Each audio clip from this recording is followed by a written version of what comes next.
All right. So, welcome back to episode number 51 of Happy Hour with Heather and Guest. I'm that other dude, Andrew, and as always, I'm joined by Heather, who lends her name to the show, and so much more. Welcome. Welcome, yes. And we're on the other side of 50. So, Yes, I this know is we're cruising along. cruising right along. We're Yeah, soon going to be at episode 100. We're closer to pretty cool. 100. Yeah. Of course, there's a lot of episodes to happen before then, but I'm still looking forward. Yeah, So and I saw that Sarah Whizbanger from the Whizbanger Show is celebrating 150 episodes. yeah, that's going to air. Well, that'll air when the Uh, evening that this show comes out, which will be tomorrow yeah. on 11/11. Yeah, So that's awesome. be sure to check out her 150th episode. If you Google Sarah Whizbanger show, you can probably find it. Otherwise, I would give you the direct link, but I don't know it off the top of my head. Yeah, it's on MMH radio. Yes. Um, so yeah, check out her show, listen to our show, then check out her show. Try to do both shows in a day if you can. It'll get you pumped up. If not, that's totally cool. Episode 51 of our show, we're going to talk about three bands. This was Heather's choice for this episode. Um, and I believe the band, it's Maha Sohona.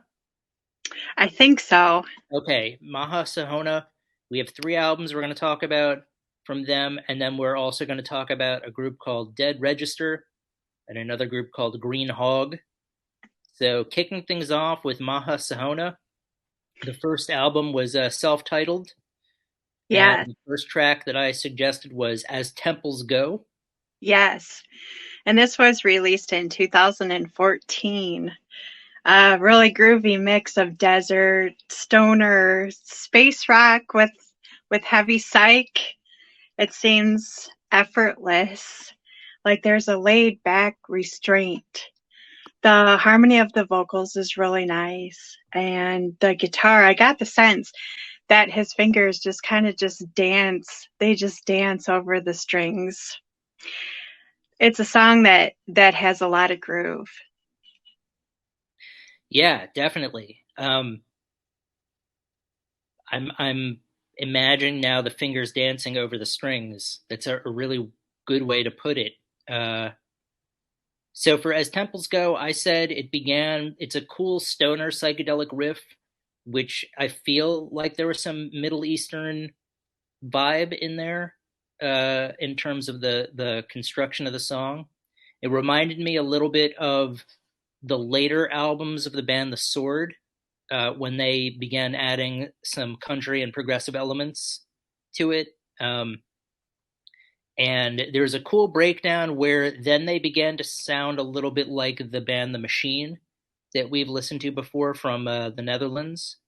Uh, and then I've written, "Oh, we've blasted off!" exclamation point. So I think there's a part in the song where I definitely felt like the psychedelic aspects of it took over.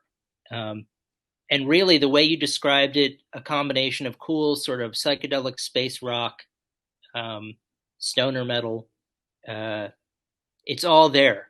All those elements are there, and yeah, it really is effortless sounding.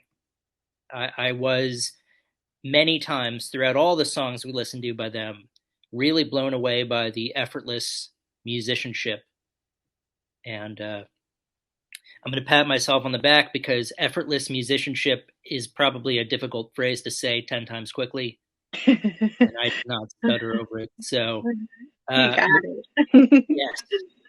So song number two off of the self-titled Maha Sohona is "Into the Sun."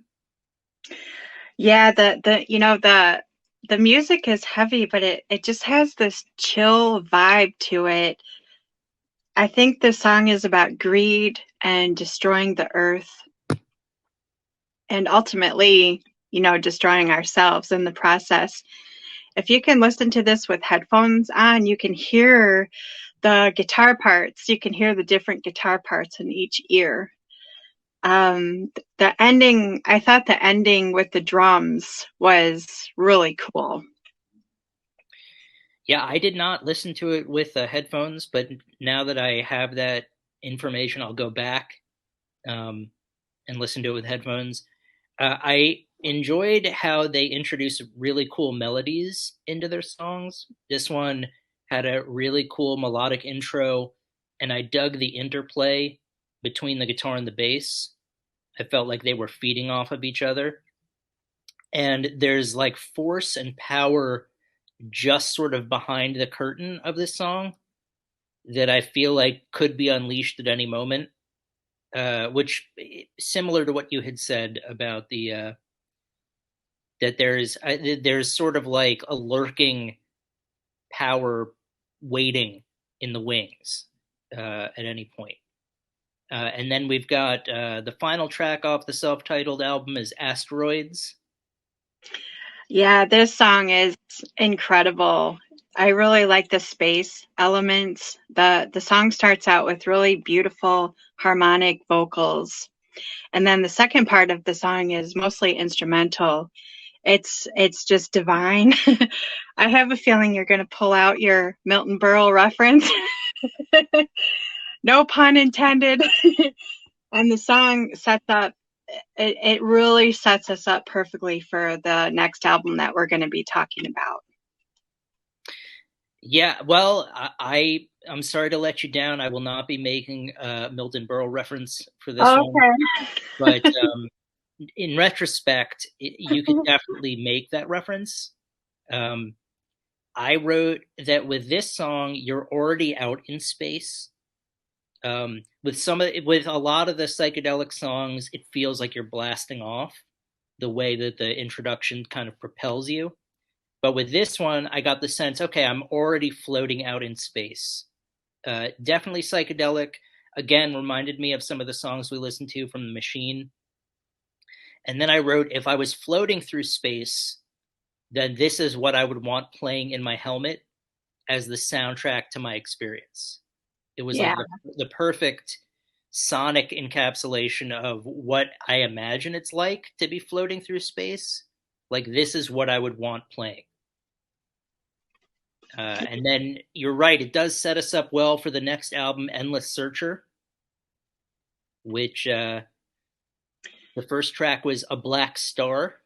Yeah, and this is amazing because Endless Searcher came out in 2021. This has a lot more heavy psych, and it still manages to have that chilled out desert vibe. I saw a lot of comments on Bandcamp that said they were so glad that this band was back and made another album. It's a brilliant album, and actually, this album is, in fact, one of my favorites. On YouTube, this album has 639,000 views, and it has 612 comments. I'm listening to this. One of the comments, I didn't look at all 600 comments, but I like kind of scrolling through the comments and seeing what people write.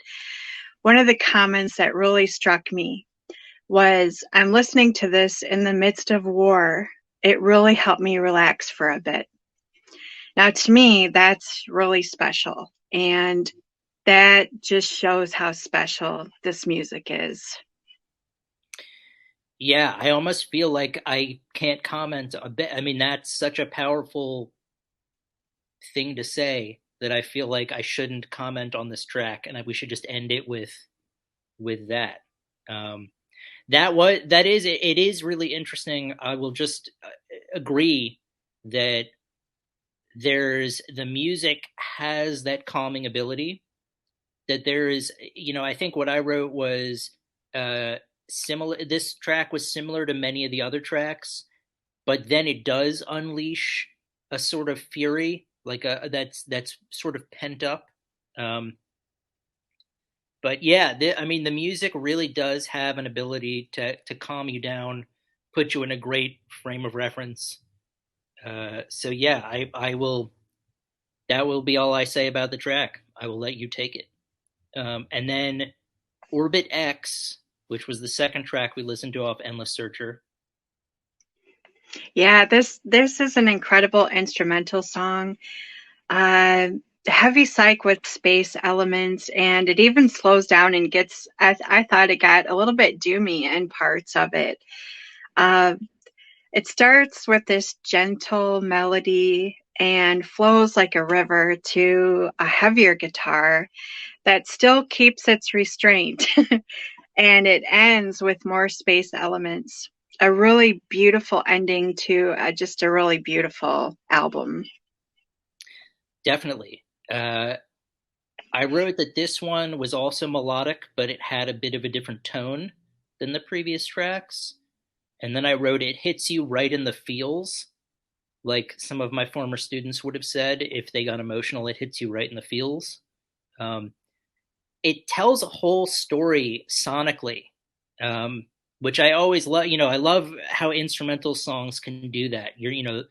I love lyrics, but I also feel like if you can tell a story musically without lyrics, then you've won, and they definitely have. And then, yeah, 5 minutes in, it becomes straight up doom stoner sludge. They sort of veer out of the psychedelic riff and embrace the doom. So yeah, well, definitely, I was on the same page, and we just picked two tracks from Endless Searcher, or I just picked two tracks from Endless Searcher. So last up, we have Songs from the Vault, Volume 1. And the first track is Scavengers. Yeah, Scavengers, and this is an extended version. And I wasn't even aware of this album. I It didn't show up on Bandcamp. I found it on streaming through Google Play Music. And I then did a search on Bandcamp and I found it. It's under Made of Stone Recordings. From what they said, these are previously unreleased songs. I'm not sure how I missed this, but I'm glad you found it. I'm glad you found it. I really like the lyric, endless searcher, bounty hunter, climb the throne and devour their souls and run away. The song Scavengers is on the Endless Searcher, the previous album that we talked about, but this is an extended version, and this extended version is just awesome. It's interesting now, knowing that these were songs that were previously recorded and unreleased, or that where many of them came from, because it makes sense now. Because Scavengers, I wrote, had much more of a stoner feel, almost grunge in a way. So I could see how perhaps they'd fine tuned a lot of where their focus was later on. Um, and it revisits some of the previous sound. So I could see how they were kind of like that. This laid the groundwork of where they would go. Um, but yeah, this one was less psychedelic, more on the stoner side, I would say. And then next up was Woman in Black.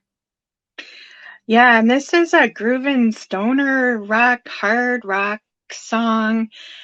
The bass is just kick ass in this. This is the kind of song you'd play on the jukebox when you're shooting pool or playing darts with some icy brews with your friends. It's a lot of fun, has a fast beat, and it's a bit different than it is quite a bit different than their other music. Yeah, I felt like this was almost a Zeppelin-esque riff, like something Led Zeppelin might have, in terms of the sound. Another very much reminiscent of another late album Sword influence. I felt like they were again much more on the stoner side than they were on the psychedelic side. Um, but yeah, just as awesome. I was definitely in the pocket for all. I mean, this was a great suggestion that we look into their albums. Um, Yeah, so well done, Heather, with Maha Sohona. thank you. And then next up, you want to do Dead Register or Green Hog? Sure, let's go with Dead Register. Okay, so Dead Register. What do you got? Okay, Dead Register, they're out of Atlanta, Georgia, and this album, Alive, it came out May of this year. You know, we spoke to them when they were promoting Don't Fail Me, and they had their puppets because they had made a puppet show video. It was incredibly creative, and they completely did it by themselves. They did everything by themselves, which I really respect and admire that level of creativity. Their music is phenomenal. It's bass synth, keys, drums, which is a really unique combination. I really like the doom gaze and post rock aspects of this album. It also has kind of a goth and industrial feel to it. It's a really beautiful combination. I love the soaring vocals with the heaviness of the bass. There's a lot of layers and textures to it. The songs are soundscapes that you can listen to again and again, and you'll hear new things. I just, what's their secret ingredient? Because they definitely have that special sauce. The music is magical, dark, haunting. It's definitely one of a kind. Yeah, I would say they have a unique thing going on. Um, the first few tracks had more of the industrial feel, I felt, um, and then kind of a dark 80s feel, and then it vacillates between those two. I wrote it was sort of like if you had The Cure meet Ministry. That would be, or any any type of uh I'm blanking on their name right now. I want to say Joy Division, but it's not Joy Division. It's they had the song Personal Depeche Mode. There we go. Depeche Depeche Mode, Mode. Yeah. yeah, yeah, If you combine Depeche Mode with Tool or Ministry or something for that industrial feel to it, you're going to get Dead Register. And yes, we spoke to them. We had a great conversation. You can find that video on our YouTube channel. But yeah, definitely something to check out. They're extremely creative, very talented musicians. Um, yeah, I think you've pretty much said everything I hoped we'd say. So, yeah. Okay, cool. and then yeah, and then next up we've got Green Hog. Green Hog. These guys are out of New York, and their album Crypt of Doom also came out in May of this year. So, you know, they did a live stream and happy hour with Heather and Guest Facebook group. And I remember the singer was recovering from an illness, and the band was going through difficult times at that time, you know, and he couldn't sing, so they did their set was instrumental, and they could have canceled that show, they could have postponed it, but they went ahead and did it anyway. And I'll always remember that, and I just have the utmost respect for them, you know. This album, I think he sings in both Russian and English. He has this deep, powerful voice. They have some samples in their songs that make it sound even more sinister. The guitar tone is phenomenal, and you really get a great dose of awesome guitar work in the song Heavier Than Mercury. I also really like the drum tap on the cymbals at the end of the song. I love how this heavy album, it's a heavy album, and it has a song called Sweet Tea Banana Bread. Which I thought that was funny. This is a really awesome stoner doom album. You know, check out their Bandcamp page. They have other albums that are really good. They've got CDs and cassettes, t-shirts, really good stuff. Yeah, we're I'm pretty much going to copy saying a lot of what you've already said. Uh, Crypt of Doom by Green Hog. It was like I was going back. So when I lived in Queens, the bar that I would go to was called Fleming's, and it was the type of bar where people were probably smoking inside, even though you weren't allowed to in New York. Um, on a Friday night, you probably had people gambling that week's wages that they just cashed in a poker table in the back. So this was the type of place we're talking about. Um, and I feel like this music would have been the soundtrack for that. It's just solid stoner sludge doom, and mostly titles like Iron Horses, Dragon, Crypt of Doom, and then as you'd mentioned, I did catch Sweet Tea Banana Bread. Um, Talk about a unique vocal delivery. Yeah. Um, I feel like, and you did mention that some of the lyrics are in Russian, some are in English. Um, but the delivery, I was like, it's almost as if the narrator from Grimm's fairy tales was singing. Like that's who I pictured this voice to be, like, once upon a time in a far off mat. But like, and it's not growling, but it's It's just somewhat deep. it's like a harsh, deep, um, almost as if he's speaking half the time. I forgot there is a name for that type of vocal delivery that if I was a better musicologist or if I had a background in this, I'd be able to tell you. But yeah, so if you're, I mean, the tone, the musicianship, everything is like straight up. If you're into stoner sludge doom, then this is a contemporary band for you that you should definitely check them out on Bandcamp.